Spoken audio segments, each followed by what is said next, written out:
ချို့ကဆယ်ဘိုးတစ်ဘိုးကိုဆယ်ဘိုးဘုံထပ်ပိုင်းလိုက်သေးတယ်တပုံကဒီဘက်အမျိုးရဲ့ဖျားကြောင်တပုံကတငယ်ချင်းရဲ့ဖျားကြောင်တပုံကရက်ွက်ထဲကဖျားကြောင်တပုံကသူတခါတည်းသွားတဲ့ဖျားကြောင်ဖျားကြောင်9ခုလောက်10ခုလောက်အပုံပုံပိုင်းပြီးတော့ပေးတယ်သူကဘာပြောသင်းဆရာကြီးနဲ့လည်းခင်မင်းတဲ့ခါကျတော့သင်းဆရာကလည်း10ယောက်လောက်ရှိတာဟုတ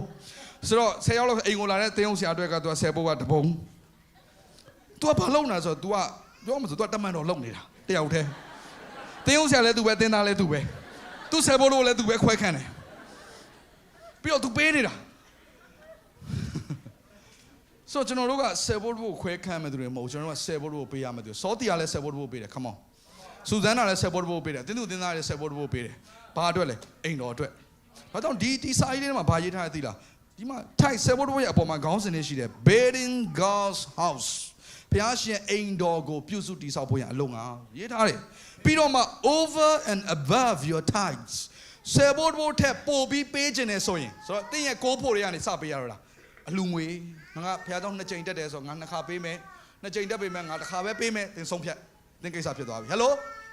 ဟာဆရာစောတီးရမ်းချောတာပဲငါရမ်းကြည်ညိုတယ်မပြောလို့မဖြစ်တော့မဖြစ်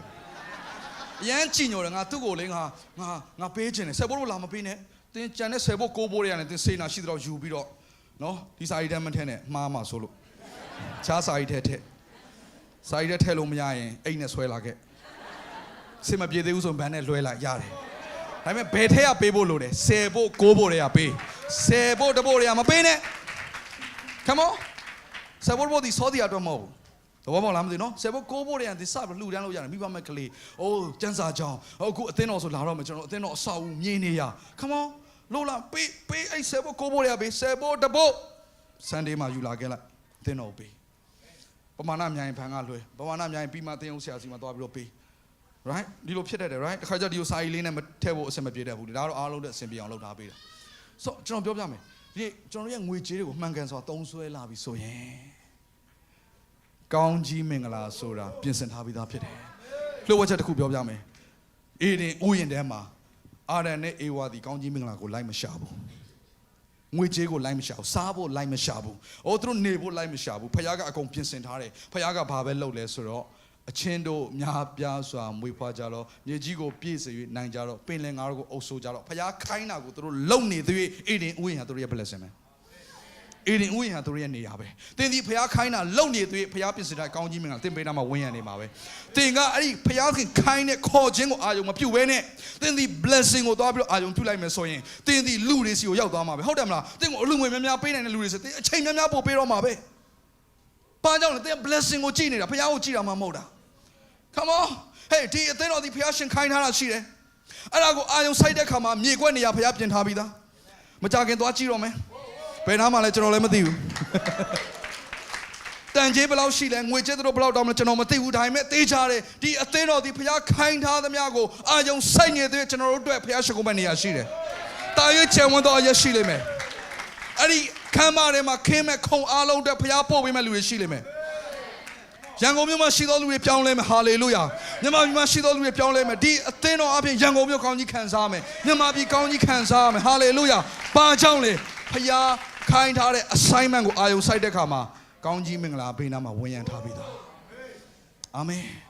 ်ကျွန်တော်ပြောပြမယ်ဖခင်ရှင်ငွေကြေးနဲ့ပတ်သက်ပြီးသင်ဘာလုပ်ချင်လဲသင်ဆုံးဖြတ်ပါဆယ်ဘိုးပေးလိုက်တာနဲ့မိသားစုလုပ်ငန်းသင်အသက်တာဟိုသင်ရဲ့မိစီပွားရေးချိန်အကုန်လုံးအားလုံးပေါ်မှာအကုန်လုံးတက်ရောက်မှုအကုန်လုံးဖြစ်လာတယ်ကောင်းကြီးမင်္ဂလာအဲ့မှာစလာပြီအဲ့ချိန်ကျမှဘာလာလဲဆိုတော့ကောင်းကင်ပရင်းပေါက်ပွင့်သွားတာမင်းညာပွင့်တဲ့ပရင်းပေါက်ပြောတာမဟုတ်ဘူးမင်းညာလေတိုက်တယ်တော့တိန်နေနဲ့မိုးကြိုးတွေပြတယ်အဲ့ဒါကိုပြောတာမဟုတ်ဘူးကောင်းကင်ပရင်းပေါက်ဖွင့်နေဆိုဘာကိုပြောဆိုဖယားနီလန်ကောင်းကင်နီလန်နဲ့တင့်ကိုကောင်းကြီးပေးမယ်တဲ့လောကနီလန်မဟုတ်တော့ဘူးလောကနီလန်ဆိုတာအလုံးလုံးရင်လာကရမယ်စီပွားရေးလုံးရင်အမြတ်ရမယ်အဲ့ဒါကဒီလောကရဲ့နေရာမှာတစ်ခုဖြစ်တယ်ဟုတ်တယ်မကျန်းစာမလို့ပါတယ်လှုပ်ဆောင်ရလှုပ်စ조사ပြီးတော့လှုပ်ဆောင်လေရမှာအကျိုးရှိတယ်ဒါပေမဲ့သင်ကစပြီးဖျားခိုင်းတဲ့အရာကိုလှုပ်ဆောင်လိုက်တဲ့ခါမှာဖျားသခင်ကလှုပ်ဆောင်တဲ့အရာရဲ့အဖိုးခါနဲ့မကောက်ဘာပေးလဲဆိုတော့ reward ပါပေးတယ်ပြောချင်ပါ reward ဆုလက်ပါပေးတယ်အဲ့ဒါဘာလို့ခေါ်လဲဆိုရင်ကောင်းကင်ရဲ့နီလန်ဖြစ်တယ်ဒါကြောင့်မလို့1000ရမယ့်နေရာမှာသူက3သိန်းရတယ်သိန်း100ရမယ့်နေရာမှာသိန်း1000ရတယ်ဘယ်လိုရလဲကျွန်တော်လည်းမသိဘူးဖျားကသူ့နီလန်နဲ့သူပြင်ဆင်တာဟာဘယ်လိုရလဲမင်းမေးငါလည်းမသိဘူး ဘုရားရှင်ဒီလိုမျက်နှာပေးတယ်သူများလည်းမရနိုင်တဲ့အခွင့်အရေးငါ့ကိုပေးတယ်သူများတွေအတွက်ပိတ်ထားတဲ့ကငါ့ကိုဖွင့်ပေးတယ်ဟာလေလုယာလက်ဒီထဲမှာသင်ဘယ်ကဏ္ဍမှာပဲရှိစီးပွားရေးမှာဖြစ်မီဒီယာမှာဖြစ်ဟောသင်အမှုပညာမှာပဲဖြစ်သင်နိုင်ငံရေးနယ်ပယ်မှာပဲဖြစ်ပညာရေးနယ်ပယ်မှာပဲဖြစ်ဘလို့အခြေအနေမှာပဲရှိကောင်းကင်ဘုံရဲ့နီလန်းနဲ့ကောင်းကြီးပေးဖို့ရန်ဖခင်ကစမ်းသက်ခိုင်းတဲ့တခုတည်းသောအရာကဆယ်ဘိုးလို့ဖြစ်တယ်စမ်းမှာငါ့ကိုစမ်းမှာသင်တို့ရဲ့ဆယ်ဘိုးလို့စမ်းမှာ